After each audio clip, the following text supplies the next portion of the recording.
마태복음 16장 3절에 보면 아침에 하늘이 붉고 흐리면 오늘 낮이 굳겠다. 하나니 너희가 날씨는 분별할 줄 알면서 시대의 표적은 분별할 수 없느냐 물으셨습니다. 여기서 시대는 카이로스라고 그래서 하나님의 때를 말합니다. 하나님의 때의 사인을 알지 못하겠느냐? 왜냐하면 우리 하나님은 성경에 창세기부터 계시록까지 역사의 시작과 끝을 다 말씀하셨습니다. 그렇기 때문에 너희가 하나님의 말씀을 자세히 주의하여 묵상하고 그리고 때를 분별하고 살라는 것입니다. 근데 오늘 우리는 그렇지 못하기 때문에 하나님의 교회를 너무 안타까이 여기시고 하나님께서 지금은 이 많은 징조와 함께 많은 선지자들을 일으키고 계십니다. 그들에게 말씀하시기를 온 세계 다니며 마지막 때를 전해라. 왜냐하면 환난은 가까웠는데 내 백성은 준비하지 않고 있다. 이것이 하나님의 안타까움이세요. 그래서 이런 하나님의 마음의 안타까움이 저에게도 지난 2년 동안 너무너무 절박하게 하나님이 주셨습니다. 왜냐하면 이것은 트럼프 대통령이 예루살렘은 이스라엘의 수도라고 지금은 공식적으로 인정해야 할 때다 라고 선포함과 함께 온 세계가 번뜩 일어났습니다. 이슬람권의 57개국이 이걸 거부하고 전 세계가 친이스라엘과 반이스라엘로 딱 나뉘었습니다. 근데 이것은 바로 스가랴 12장 2절 3절 이 말씀의 성취입니다. 이것을 통해서 온 하나님의 선지자들은 깨어서 때가 왔구나. 그래서 그때부터 기도로 준비하고 물론 그 이전부터 저는 사실 신학교 다닐 때부터 계속 마지막 때에 대해서 계속 예언하는 사람들이 있었습니다. 그러나 아직은 시간이 있다라고 생각했고 우리의 믿음의 기초를 세워야 될 때라고 생각했는데 근데 지금은 그때가 아니라 이제는 진짜와 가짜를 가르시는 시간이기 때문에 여러분 이것을 통과하지 않으면 그러면 지금까지 여러분이 수십 년 동안 신앙생활을 했다 할지라도 그것이 여러분에게 구원이 될 수 없을 수도 있습니다. 그래서 그 스가랴 12장 2절 3절 말씀은 뭐냐면 사면 모든 민족에게 취하게 하는 잔이 이스라엘이 될 것이다. 그러니까 이스라엘로 인해서 온 사면의 모든 나라가 술에 취한 것처럼 완전히 그냥 그렇게 와르르 몰려든다는 거예요. 이스라엘을 대적해서. 그리고 바로 이 이스라엘이 사면 모든 민족에게 무거운 돌이 되게 하리라. 그 얘기는 이것이 문제가 되어서 입장을 결정해야 돼요. 지금 우리나라는 어떤 자리에 있는가 생각해 보세요. 기독교 국가라고 하는 나라가. 왜요? 믿음의 사람들이 잠자고 있었기 때문입니다. 그리고 천하만국이 그것을 치려고 모이리라. 이거는 바로 아마겟돈 전쟁, 제3차 전쟁 그것을 말합니다. 이것이 결국은 끝이 되리라, 종말이 되리라, 주님 다시 오실 수밖에 없는 시간이 되리라 라고 성경은 예언하고 계십니다. 그렇기 때문에 이 사건이 단순히 한 사람의 대통령이 미국 대통령이 선포한 것이 아니라 이것은 하나님의 선언이었습니다. 그런데 놀랍게도 여러분 2020년도부터 놀라운 일들이 또 일어납니다.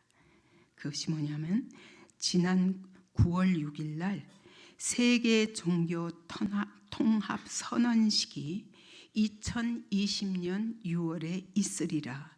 네덜란드 헤이그에 있는 피스 팔레이스라고 평화궁전에서 이루어질 것이다. 여기가 어떤 건물이냐면 국제법의 건물이에요. 그래서 국제적으로 무슨 조약을 맺거나 국제적인 어떤 선언을 하고 온 전 세계가 통일된 어떤 합의를 이룰 때 모이는 장소입니다. 근데 여기서 세계 종교 통합이 이루어진다는 거예요. 오늘 보세요. 마태복음 24장 4절 5절에 보면 예수께서 종말의 징조에 대해서 얘기하시는데 첫 번째가 뭐냐면 너희가 사람의 미혹을 받지 않도록 주의하라. 많은 사람이 내 이름으로 와서 이르되 나는 그리스도라 하여 많은 사람을 미혹하리라. 여러분, 미혹의 선지자가 등장하는 것이 바로 말세의 표입니다. 근데 그게 2020년도에 물론 WCC가 굉장히 오래전부터 이렇게 창립 1948년도에 WCC가 창립되었어요. 왜냐하면 2차 전쟁까지 겪고 나서는 온 세계가 혼란되니까 그때 기독교인들이 모여서 자, 교회가 하나로 통합하자, 우리의 믿음을 하나로 통합하자 하고 시작한 건데 이것이 점점 발전하는데 어떻게 발전해 오냐면 온 세계 모든 종교가 하나가 되자. 그때도 처음부터 이런 움직임이 있었어요. 근데 이것은 결국은 지금 70년이라는 시간을 통해서 어디까지 왔냐? 온 세계가 완전한 합의에 이르게 되었고, 그래서 여기에 교황과 그 다음에 이슬람 수니파와 시아파가 얼마나 싸웁니까? 그 갈등으로 계속 전쟁이 그치지 않는데 이것을 합한 통합 리더가 참석합니다. 그랜드 머프티라고. 그 다음에 세계 불교회 대표인 달라이라마, 그 다음에 기독교, 힌두교, 각각 모든 종교 지도자들이, 유명한 종교 지도자들이 이제 우리 서로 배척하고 증오하지 말자, 우리 친선을 도모하며 연합하여 세계 평화의 나라를 이루자. 여러분, 과연 종교가 통합하는 것이 그것이 세계 평화일까요? 남과 북이 합하는 것이 진정한 평화일까요? 바탕이 다른데 유실론과 유물론이 하나가 될 수 있습니까? 없죠. 여러분, 예수밖에는 구원이 없다 하는 기독교와 여러분 이것도 좋고 저것도 좋고 모든 종교의 구원이 있다, 그것이 하나가 될 수 있습니까? 근데 너무도 자연스럽게 기독교 리더들까지 여기에 다 동의를 하고 찬성을 하게 됩니다. 물론 100%는 아닙니다. 제가 처음 우리 다음 세대를 위해서 무섭도록 기도해야 될 때다, 앞으로 환란이 코앞에 왔다, 그렇게 제가 선포한 것이 2014년도였죠. 왜 그러냐면 2013년도에 WCC 세계협의회가 우리 부산에서, 한국 부산에서 열렸습니다. 이때 한국교회 반 이상이 들고 일어났습니다. WCC가 이 땅에서 이루어질 수는 없다. 왜요? 그 내용이 무엇이냐면 여러분, 성경도 하나가 되게 해야 된다. 그래서 가톨릭이 믿는 전혀 복음의 핵심이 있지 않은 그 공동번역과 그 다음에 우리 기독교의 오직 예수 그리스도 그 부분을 정확하게 해석해 놓은 성경과 이거를 믹스해서 우리가 하나로 통일하자. 이때부터 이거는 뭐냐면 진리를 희석하자, 복음을 희석하자. 왜 꼭 예수라야만 하느냐? 하나님께 가는 모든 종교는 하나님께 나아가는 길이다. 그래서 우리가 서로 인정하는 것이 중요하다. 여러분, 이것이 2013년도에 부산에서 일어났었고 일로 인하여 한국교회는 반으로 짜겨졌습니다. 그때 제가 이게 도무지 무슨 일인가 하고 자세히 그 내용을 협의한 내용, 그때 세계교회 협의회가 와서 여기서 결정한 내용이 뭐냐면 바로 이런 것이었고, 그때 기독교, 가톨릭 뿐만 아니라 심지어 다른 종교들까지도 다 와서 같이 축하하면서 우리가 하나가 되자. 이 일이 있었고 2014년도에 세월호 침몰 사고가 일어났고 그것으로 인하여 나라가 엄청난 혼란이 시작되었고 그리고 교황이 방문하게 되었고 광화문 내거리에서 마리아 숭배식이 거행되었습니다. 여기서 우상 숭배인 거죠. 마리아 숭배는 그리스도가 아니라 여러분 이런 예식이 광화문 내거리에서 이루어졌습니다. 이것은 간단한 사건이 아닙니다. 우리가 보기에는 교황이 와서 그렇게 했나 보다. 여러분 이것은 매우 조직적인 일입니다. 지금 온 세계에서 일어나고 있는 일은 어마어마한 영적 전쟁인 것입니다. 그 한가운데 한국이 놓여지고 말았습니다. 왜요? 하나님이 한국에게 어떤 복음을 맡겨주셨는데 이 복음의 진리를 지키지 못하고 이 복음을 희석하고 세상의 복음, 신유 은사, 성령의 은사 이런 것들을 자랑하면서 예수 그리스도의 복음을 희석했습니다. 그러고 말미암아 이 영적 혼란과 함께 2016년도에 대통령을 탄핵하는 일이 있었고 그 이후로 우리는 말할 수 없는 대혼란에 빠져 있습니다. 평화를 이야기하지만 사실은 전쟁 위기에 점점 깊이 들어가고 있는 것이 오늘 우리나라의 현실입니다. 여러분 이것을 하나님의 눈으로 바라보지 않으면 정치적인 문제인 줄 압니다. 한 나라에서 일어나는 투표의 사건인 줄 압니다. 근데 사실은 이것 가운데 온 세계 내셔널리즘의 연합, 온 세계가 한 정부를 이루고자 하는 어마어마한 세력들이 조직적으로 일하고 있는 것입니다. 근데 이렇게 전도를 할 수 없는 환경으로 결정하고 있는 것입니다. 그것이 공식으로 선포되는 때가 2020년도입니다.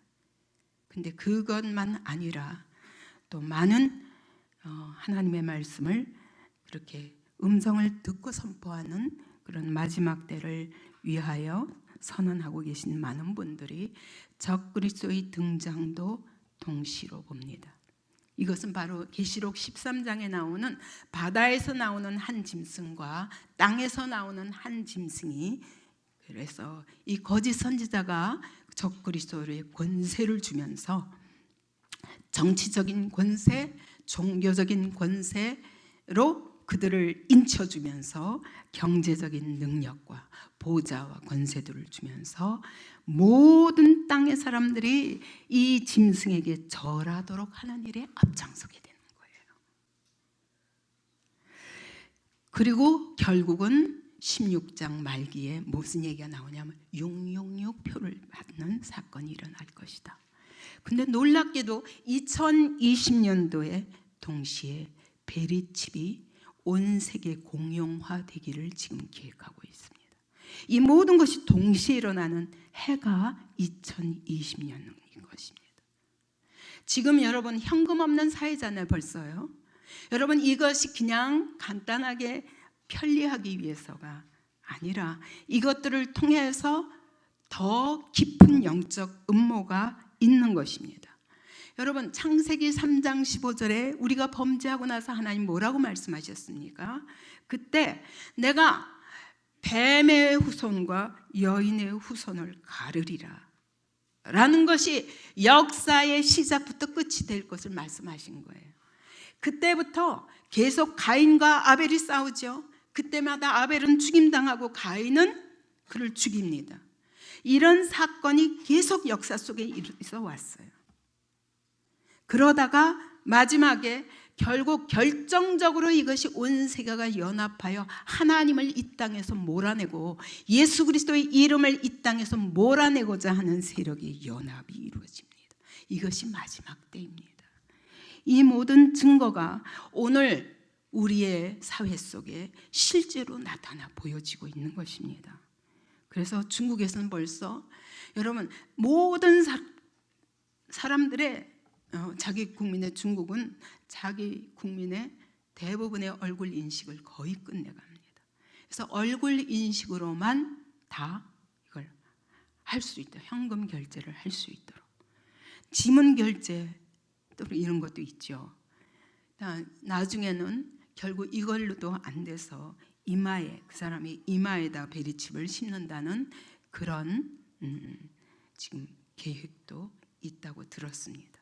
저는 이런 현실이 중요한 게 아니라 2020년도에 이 모든 일이 함께 일어난다는 것은 여러분, 우리가 지금이 어떤 때인가 분별을 해야 할 때입니다. 오늘 마태복음 24장 8절에 보면 이 모든 것은 재난의 시작이라고 그랬어요. 그래서 오늘 우리는 이 사건을 보면서 드디어 마지막 때 재난이 시작되는구나 깨달아야 됩니다. 그러면 우리가 준비할 것이 무엇인가? 마태복음 24장 9절 10절에 보면 사람들이 너희를 환난에 넘겨주겠다 그랬어요. 이제 그리스도인들에게, 왜냐하면 우리는 오직 예수밖에 구원이 없다를 끝까지 선포해야 되기 때문에 당연히 이 세계 통합, 종교 통합이 일어났을 때 모든 대적은 하나님의 교회가 될 것입니다. 하나님의 교회의 반수가 한국교회도 이미 넘어갔습니다. 그러나 나머지 교회들은 어떤 교회냐? 작은 교회. 그러나 복음 붙잡고 예수 붙잡고 지금까지 있어온, 믿음을 지켜온 사람들의 교회입니다. 그래서 힘이 없습니다. 환난에 넘겨질 수밖에 없습니다. 초대교회가 그랬던 것처럼. 그리고 너희를 죽이리니 너희가 내 이름 때문에 모든 민족에게 미움을 받으리라. 그때 많은 사람들이 실족하게 되어서, 많은 사람들이 실족한다는 건 뭐냐면 믿음의 사람들이었는데 믿음이 실족하는 거예요. 이 환난을 견딜 수가 없어서, 버틸 수가 없어서. 왜요? 매매도 안 되고 삶이 안 돼요. 그럼 그대로 죽기를 각오해야 돼요. 그죠? 실족하게 되어 서로 잡아주고, 그래서 그리스도인이 그리스도인을 잡아주게 되리라. 그리고 서로 미워하게 되리라. 거짓 선지자가 많이 일어나 많은 사람을 미혹하겠으며, 이 시대도 그렇습니다. 이미 한국교회도 반으로 짜게져서 한쪽에서는 이렇게 WCC에 속해 있는 많은 교회들, 되게 큰 교회들이에요. 덩치가 크기 때문에 타협을 안 할 수 없는가 봐요. 그래서 이런 속에 어쩔 수 없이 거짓 선지자가 많이 일어나서, 그래서 그런 목사들을 비난하고 그런 교회를 비난하는 사람과 거꾸로 너희는 편협하다, 너희는 독선적이다 그러면서 비난하는 이런, 그래서 반으로 쫙 갈라지는 현상이 지금 벌어지고 있습니다. 이 땅에서도. 그래서 주님은 말씀하십니다. 많은 사람이 미혹당할 것이고 불법이 성함으로 많은 사람의 사랑이 식어지리라. 그러나 끝까지 견디는 자가 구원을 얻으리라. 여러분, 심판은 이미 선고되었습니다. 이것은 정해진 거예요. 처음부터 여러분, 뱀의 후손과 여인의 후손을 가른다는 것은 이 역사 속에서 구원을 위해서 하나님이 이 긴 시간, 수천 년의 시간을 주셨지만 끝은 뱀의 후손들을 영원한 불못에 던져지도록 하는 것이 그분의 계획입니다. 선포였습니다. 처음부터. 근데 그리스도인이 구원을 받고 심판은 생각도 안 합니다. 내가 진짜 심판을 피할 수 있는 온전한 순결한 믿음인가 아닌가를 고민할 필요도 없이, 여러분, 나는 믿기 때문에 구원받을 수 있다는 착각 속에 어쩌면 신앙생활을 아주 루스하게, 내가 가진 내가 복음 가지고 나는 이미 구원받았다. 그러나 그것이 거짓 확신일 수 있습니다. 지금 우리는 심판을 피할 수는 없습니다. 그렇다면 지금 우리는 무엇을 해야 되는가 고민하지 않을 수 없습니다. 그것은 끝까지 견디는 자가 구원을 얻으리라. 어떻게 하면 끝까지 살아남는가? 우리의 믿음을 어떻게 하면 끝까지 지키는가? 이 환난 중에도 이것이 관건입니다. 그래서 저는 우리 성도들 깨워야 되겠다. 주님은 때는 이야기하지 않으십니다. 도적같이 오리라. 어떤 사람에게 도적같이 오느냐?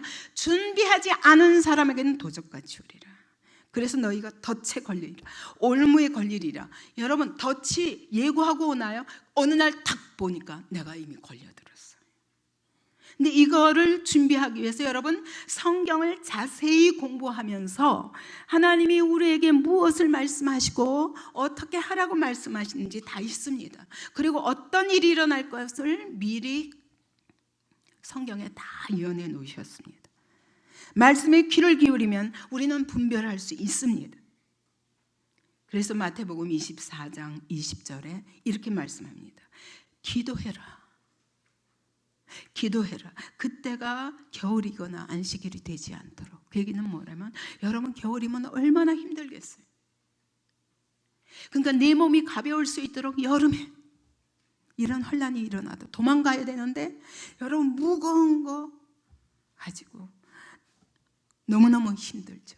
그리고 안식일이 되지 않도록 너희가 다 준비가 끝나고 이걸 맞아야 되는데, 여러분, 응급교례 예배 드리다가 예배에 와서도 졸고 있다가 그러다가 갑자기 만날 수 있어요. 그때 황망하게 흩어지지 말고 미리 준비해라. 마태복음 24장 44절에 준비하고 있으라 그랬어요. 왜? 생각지 않은 때에 주께서 오시기 때문에. 그래서 너희가 항상 깨어 기도하라고 누가복음은 말씀하시는 겁니다. 그래서 여러분, 뭐 해야 되냐? 이 동안에 우리가 해야 될 일은 뭐야? 이제부터 우리가 이 때가 이렇게 가까운 때 우리가 할 일이 무엇인가? 준비하고 있으라. 이때에 어떤 일이 일어날 것이며 어떻게 대비해야 될 것인가? 어떻게, 그때 살아남는 건 믿음밖에 없습니다. 그 믿음을 잃어버리지 않도록 준비하라. 여러분, 중국의 마오쩌둥이라는 악한 지도자가 나와서 1950년에 여러분 문화혁명이 일어났습니다. 중국 전역의 모든 종교와 신을 없애버리겠다. 왜? 종교는 아편이니까. 유물론을 주장하면서 유실론을 완전히 핍박하는 거죠. 그때 많은 불교 신자도 죽었고 많은 그리스도인, 특히 목사님들 다 학살당했고 교회는 파괴되고 십자가가 흔적도 없이 남겨지지 않고 있습니다. 근데 지금 중국에서 동일한 일이 일어나고 있습니다. 그동안에 그래도 삼자 교회는 십자가도 허락했고 감시는 했지만 허용됐는데 지금은 모든 선교사들이 쫓겨나가고 있고, 그리고 저도 사실 이번에 가는데 하나님께서 보호하시지 않으면 많은 교회들이, 한국 교회들이 문 닫고 예배를 못 드립니다. 근데 왜 우리 교회는 하나님이 허락하시는지 잘 모르겠는데 도서관 때문인 것 같기도 하고, 아무튼 그때 공산주의가 우리 모든 인류에게 평등을 가져온다. 이 불공평한 이 사회를 깨뜨리고 목사를 체포하고 학살하고 교회를 파괴하고, 그리고 이제 모든 인간은 동등하다. 우린 재산도 다 나눠 가진다. 그런데 실제 그렇지는 않죠. 그렇죠? 소수가 결국은 누리죠. 그런데 희한하게 50년 교회가 박해받는 동안에 기독교는 50년 동안 죽어야 되잖아요. 근데 이상하게 문을 열었을 때 50년 후에 다시 수정 공산주의로 이렇게 문을 열기 시작할 때, 자본주의를, 수정 자본주의를 받아들일 때 문을 열어보니 1억 명이 한꺼번에 일어났습니다. 이게 무슨 일이? 마오쩌둥은 죽었는데 교회는 더 부흥한 거예요. 수많은 목사들과 교회가 무너졌는데 교회는 더 부흥한 거예요. 그래서 너무 이상해서 그 비결이 뭔가, 그래서 살아남은 목사님과 신자들을 불러 인터뷰를 했답니다. 근데 놀랍게도 그들의 대답은 이것이었습니다. 우리는 핍박을 대비하여 준비시켰다. 그게 대답의 전부였어요. 여러분, 오늘도 이제 우리는 핍박의 시대를 앞에 두고 여러분 우리의 믿음을 준비해야 되는데, 오히려 그 핍박의 시대를 준비하면서 그들이 믿음이 그 핍박이 실제로 왔을 때 그들은 더 강해질 수 있었다. 여러분, 여태까지 우리가 믿는 복음은 어떤 복음이었냐면, 우리는 그리스도인들은 환난 받지 않고 들림 받아 올라갈 것이다. 그리스도인들은 그러므로 염려 없다. 내가 예수를 믿기만 하면, 믿는다고 고백하면 너는 구원받았다. 그러므로 두려워하지 말라. 근데 여러분, 성경은 그렇지 않습니다. 이것이 제가 새 생명을 쓰게 된 동기였어요. 근데 왜 우리는 그걸 믿고 붙잡을까?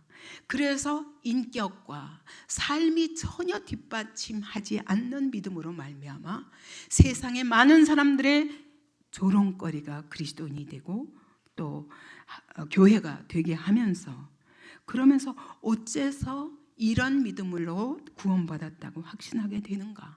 그래서 그걸 제가 초신자 때부터 계속 말씀을 가지고 전하면서, 이거를 제가 실감하지 않을 수가 없었던 것은, 복음 전하다 보면 그 사람이 어디까지 믿어야 이 사람이 구원받을 믿음일까? 근데 제가 보기에는 이건 아니다, 이건 아니다. 그래서 자꾸 하다 보니 그러면 어떻게 더 키워야 되지? 그러다가 새 생명이 된 거예요. 근데 요즘 와서는 제가 너무 감사합니다. 하나님이 준비시키셨구나. 여러분, 신명기 8장 2절에 보면 40년 동안 광야의 길을 걷게 하신 것은 너를 낮추시며 너를 시험하사 내 마음이 어떠한지 지키는지 아니 지키는지 알려 하심이라. 하나님은 반드시 우리의 믿음을 시험하신다는 거예요. 그러기 위해서 광야를 통과하게 하신다는 거예요. 여러분, 환난을 통과하게 하시는 거예요.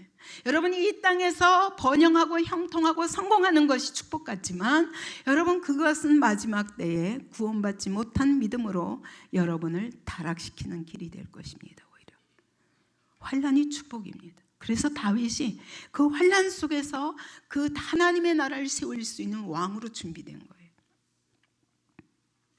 그래서 여러분, 계시록 13장에서도 짐승의 표는 우리도 받을 것인지 안 받을 것인지 바로 그 불시험을 통과해야 된다고 말씀하시는 거예요. 왜? 하나님은 너의 믿음의 충성도가 어떠한지 내가 마지막 시험이다. 우리 인생에 많은 시험이 있습니다. 그러나 주님의 마지막 시험을 통과해야 온전한 구원에 들어간다는 것을 말씀하신 거예요. 여러분, 예를 들어 봅시다. 여러분, 노아가 홍수 심판 안 봤어요. 홍수 심판 속에서 하나님이 보호하신 거죠, 그죠? 예. 그는 어떻게 그러면 이것을 준비했는가? 준비한 사람만이 그 믿음을 통과할 수 있다. 그 구원의 방주, 홍수 심판을 통과할 수 있다. 노아는 120년 전부터 준비했어요, 그죠? 그래서 하나님 방주를 지으라고 그래서 보이지 않지만, 비가 뭔지도 몰랐어요. 노아는 보이지도 않지만, 그리고 방주를 지으라고 그러시는데 하나님이 말씀하시는 그 크기대로 짓자니, 와, 이게 긴 시간이 걸리는 거예요. 120년이 걸렸습니다. 이게 이래가지고 여러분, 하루 이틀, 한 달, 두 달, 1년, 1년은 할 수 있는데 10년이 지나가도 20년이 지나가도 30년이 지나가도 100년이 지나가도 안 올 때는 모르겠다 이랬을 수 있는데, 노아는 그렇게 할 수가 없었어요. 그게 창세기 6장 8절에서 뭐라고 그러냐면, 하나님이 온 땅을 심판하고자 하셨다라는 말씀이 나오고, 그러나 노아는 은혜를 입었더라. 여호와께 은혜를 입었더라. 여러분, 은혜가 뭐냐면, 잘 사는 게 은혜가, 이 땅에서 잘 살고 성공하는 게 은혜가 아니라, 여러분, 하나님이 120년 동안 그가 꾸준히 주님 오시는 그날까지 끝까지 견딜 수밖에 없는, 그 홍수 심판이 있을 그때까지 끝까지 견딜 수밖에 없는 믿음을 받은 것이 은혜예요. 그죠? 그렇지 않으면 도저히 할 수가 없어요. 그 가족에도 없어요. 오직 노아와 그 가족밖에 없어요. 그 믿음의 선조들도 다 믿는 사람들의 세세 후손이었으니까.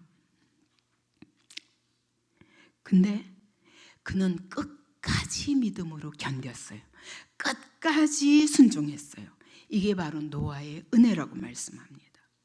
근데 그 은혜가 어떤 은혜였냐? 여러분, 노아의 증조부가 누구예요? 에녹 할아버지예요. 그가 300년 동안 하나님과 동행하다가 올라갔어요. 그죠? 그 올라가신 에녹 할아버지가 그의 겉옷이 그대로 남았어요. 하늘에 올라가시면서 뚝 떨어졌어요. 그거 얼마나 귀중하게 보관했겠어요.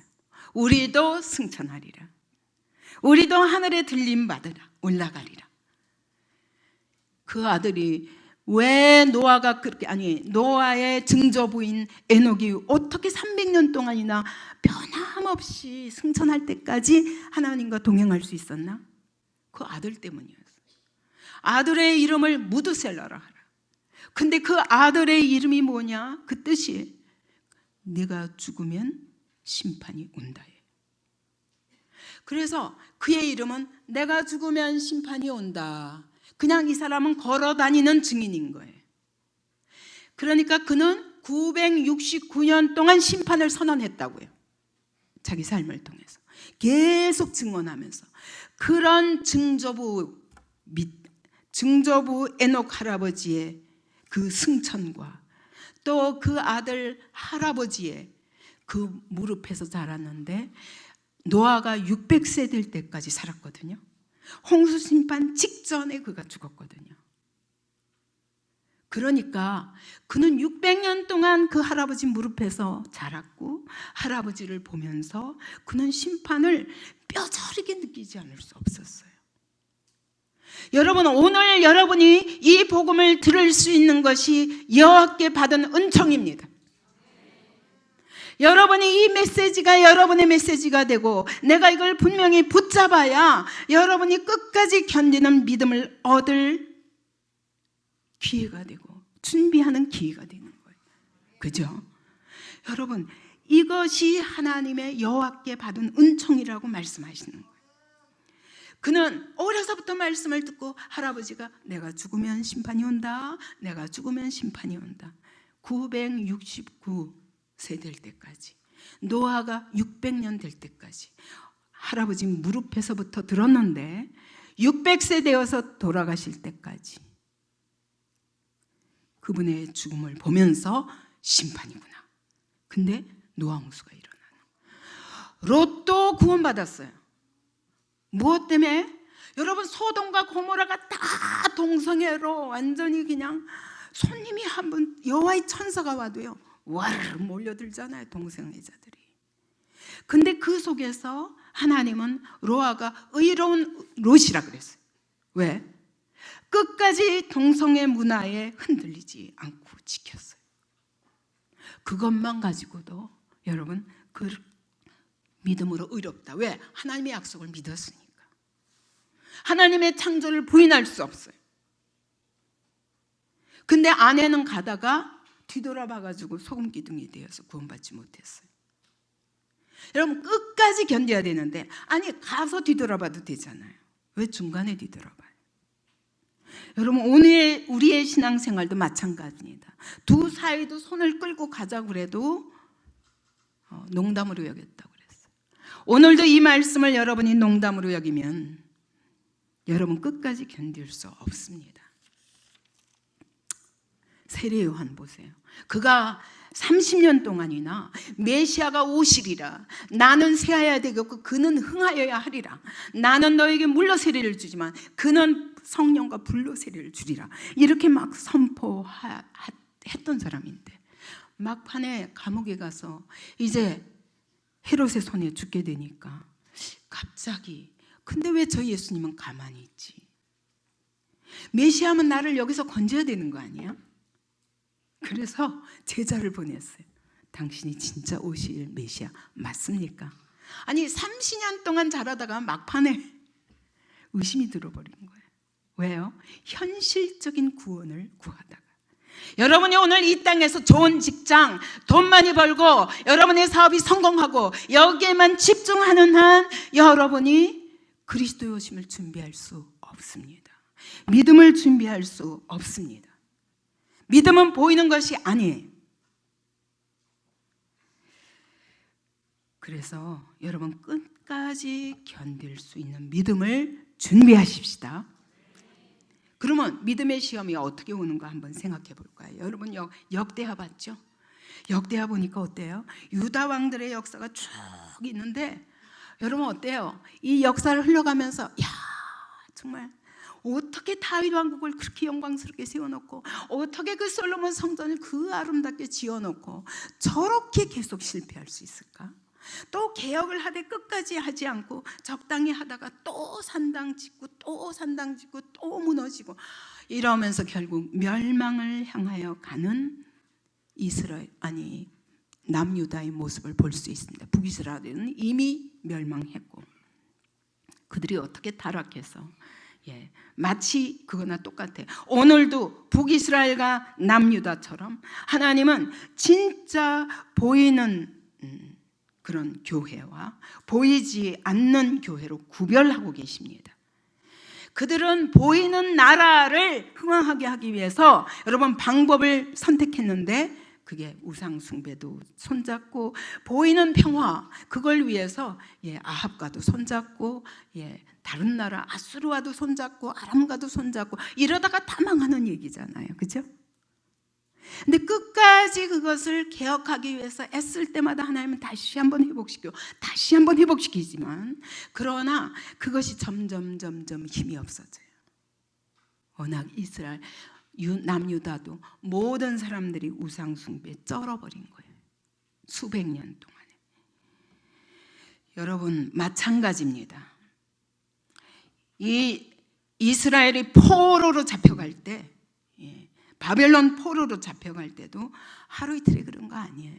하나님이 100년 전부터 이사야를 통해서 계속 예언하셨습니다.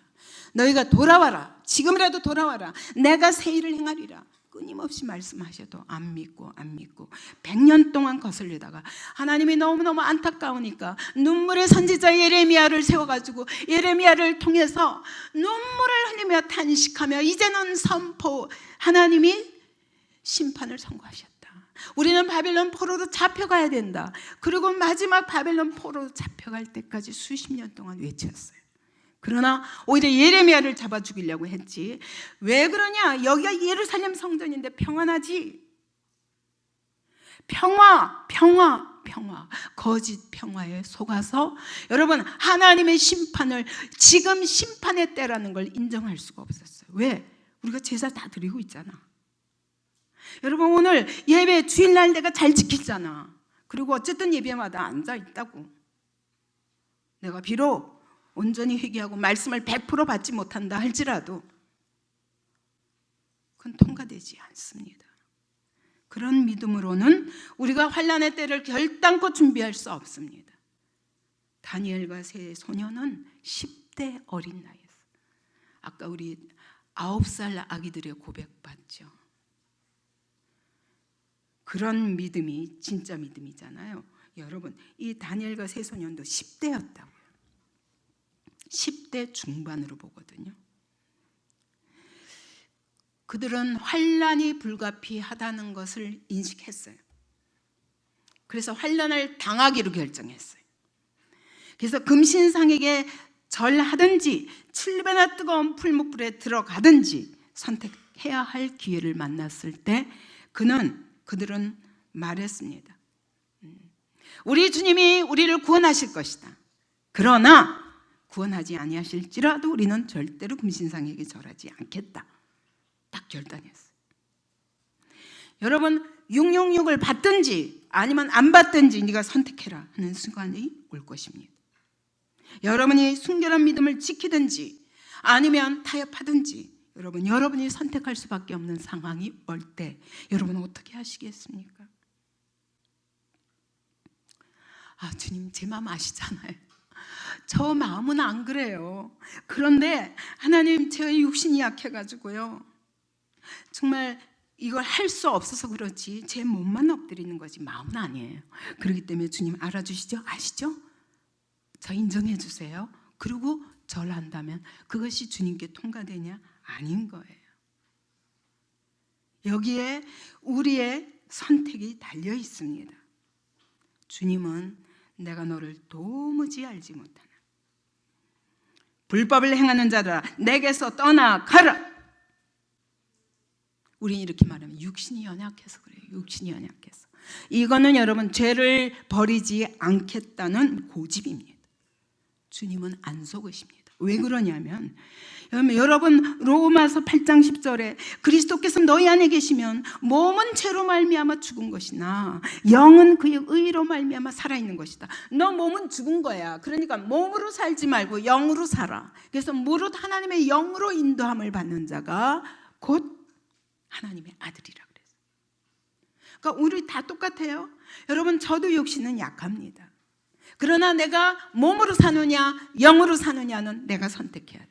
영으로 살 때 그분께 의지할 때 그분이 붙들어 주시고 넉넉히 이기게 하시라는 약속이 있다는 거예요. 그런데 네가 붙잡지 않는 것은, 그분의 성령님을 의지하지 않는 것은 너의 선택이다. 그건 믿음이 아니라고 말씀하시는 거예요. 역사는 계속 반복됩니다. 그래서 여러분 오늘날 프리메이슨이라고 얘기하는 그 줄기를 알아보니까 바알이에요. 바알. 그러니까 역사 속에 이 바알의 정체, 하나님을 대적하는 세력의 정체는 없어 본 적이 없는데 여러 가지 이름으로 변모되는 거예요. 그와 똑같이 여러분 지금 오늘날 있는 이 세계 종교 통합, 이 선언식은 여러분 창세기 11장에 있었던 바벨탑 쌓기. 그래서 계시록 18장에 무너졌도다 큰 성 바벨론이, 얘가 각종 음란한 영이 들끓는 곳이 되었도다 라고 말씀하시며 하나님 보시기에 너가 아무리 해도 무너진다 그 얘기예요. 그런데 우리는 종교 통합을 통해서 이제 하나님을 대적하는 거예요.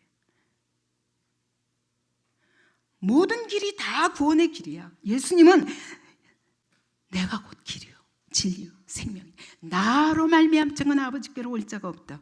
아니야, 그것 말고도 많은 길이 있어. 그걸 서로 인정하는 것이, 그것이 관용이지.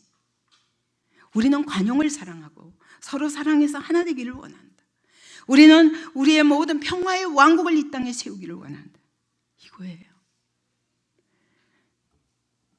1973년에 뉴욕의 타임스퀘어 담임 목사님이 계셨는데 데이비드 윌커슨이라고, 이분이 그때 이미 예언했어요. 앞으로는 두 종류의 교회 형태가 될 것이다. 눈에 보이는 슈퍼교회와 보이지 않는 지하교회, 이 두 가지 형태가 올 것이다. 여러분, 그게 이 시대예요. 그래서 이 슈퍼교회는 큽니다. 정치와 경제의 영향력을 엄청 받습니다. 세속 권세의 영향력을 받아서 그의 다스림에 의하여 이게 흘러 떠내려갑니다. 그러나 지하교회, 보이지 않는 교회는 여러분 주님만 따르는 사람들을 주님은 따로 택하셔서 진실한 어린 양께 속한 그런 14만 4천은 따로 구별하신데, 이것은 보이는 교회가 아니에요. 그래서 오늘 눈에 보이는 교회에 앉아있다고 그래서 여러분이 다 구원받았다고 아무도 말할 수 없습니다. 여러분이 보이지 않는 교회에 속해 있는지, 그리스도께서 나를 통치하시는 삶 가운데 있는지, 아니면 세상의 공중권세 잡은 자가 지배하는 그 지배 아래 있는지, 여러분 이거 날마다 확인해야 됩니다. 교회가 기도한다고 다 들어주시나요? 심판 때는 안 들어주세요. 여러분 이 순전한 소년 다윗, 저기 다니엘과 세 친구가 열심히 기도했죠. 그러나 하나님은 느부갓네살의 마음을 바꿔 풀무불에 안 들어가도 된다 하지 않으셨어요. 들어갈 수밖에 없는 상황이었어요. 손발이 묶여가지고 풀무불에 질질 끌려 들어갔어야 했습니다. 그러나 그들은 믿었던 거예요.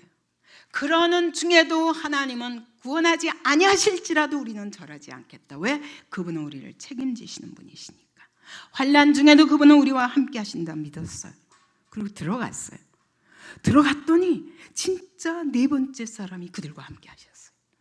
그죠? 이런 믿음은 그저 나오는 게 아니라 예수가 누구신가에 대한 확실한 고백이 있어야 할 수 있는 거예요. 그죠?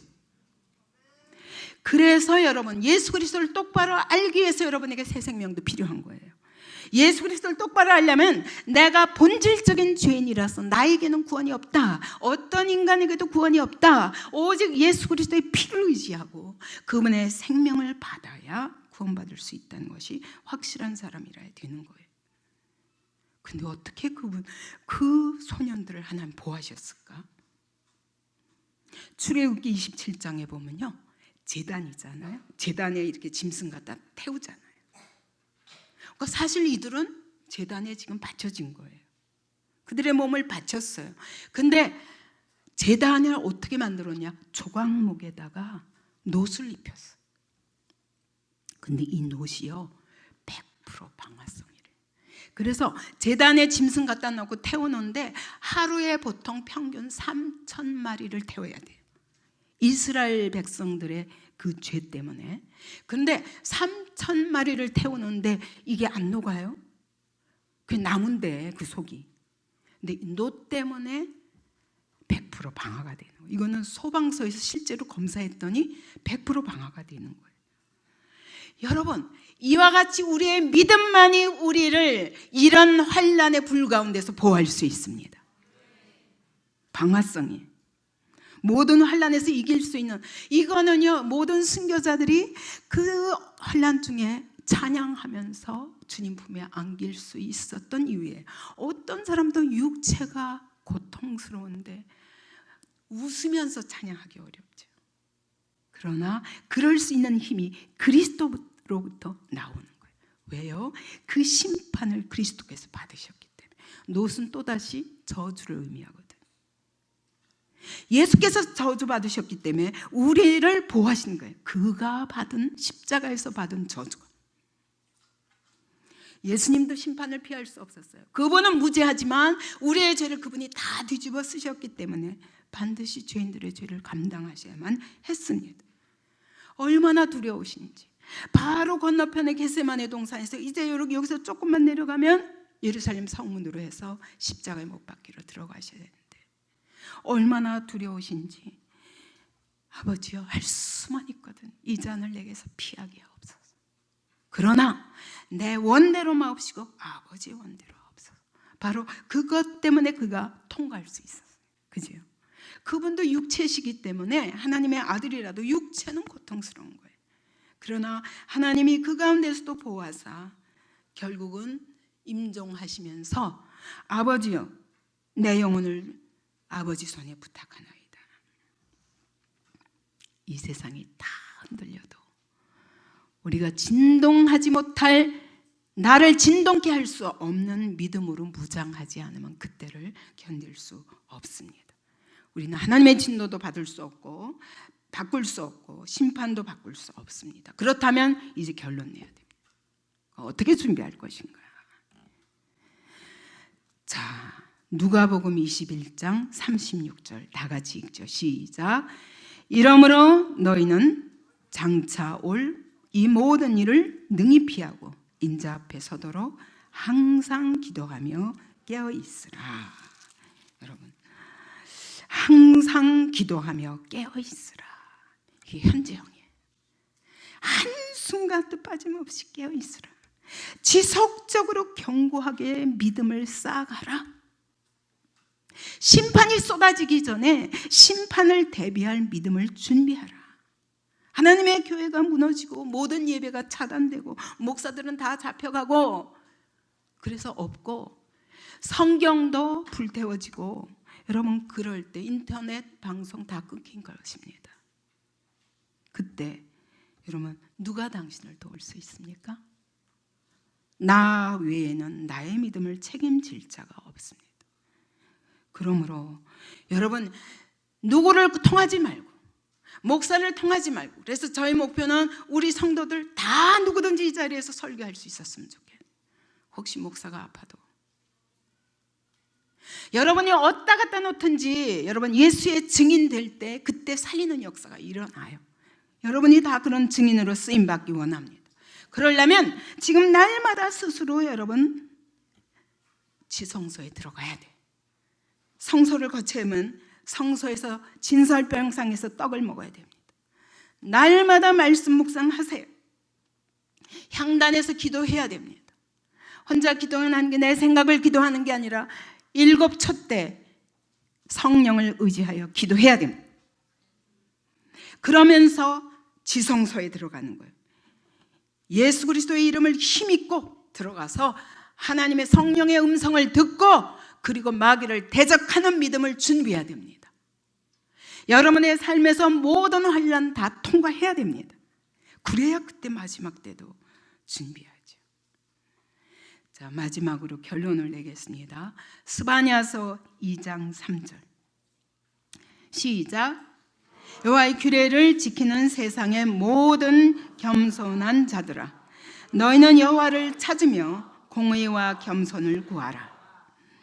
너희가 혹시 여호와의 분노의 날에 숨김을 얻으리라.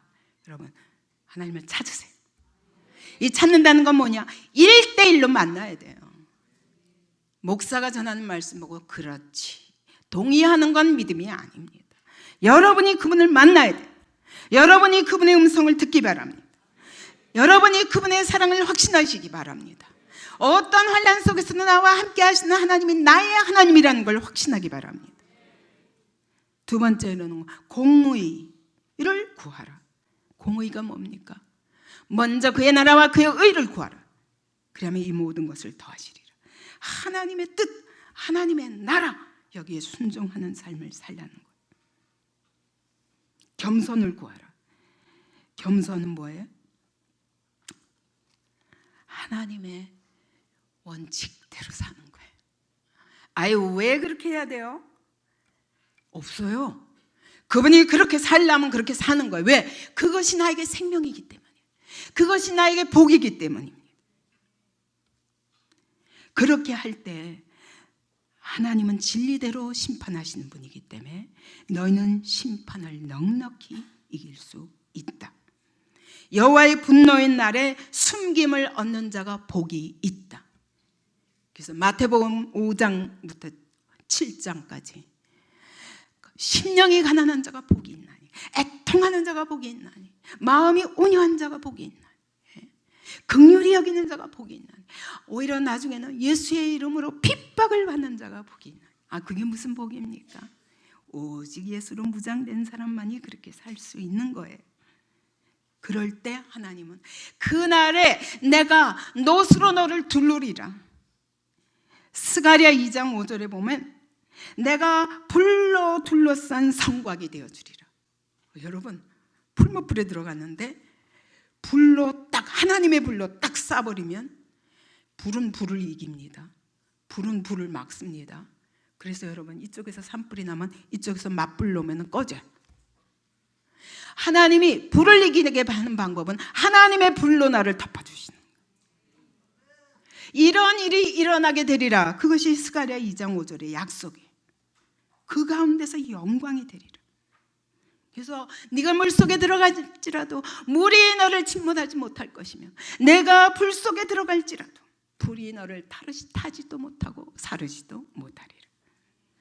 여러분, 이런 놀라운 약속을 우리에게 주셨어요. 그렇기 때문에 어떤 환난도 우리가 통과할 믿음, 주님이 준비하라고 우리에게 경고하시는 거예요. 아멘이십니까? 예, 이건 어마어마한 사랑이에요. 세상은 알지 못해요. 역사가 어떻게 되는지 몰라요. 근데 우리에게는 다 일일이 말씀해 주셨어요. 근데 왜 성경을 안 봅니까? 왜 성경을 안 믿습니까? 왜 성경대로 순종하지 않습니까? 이것이 축복이에요.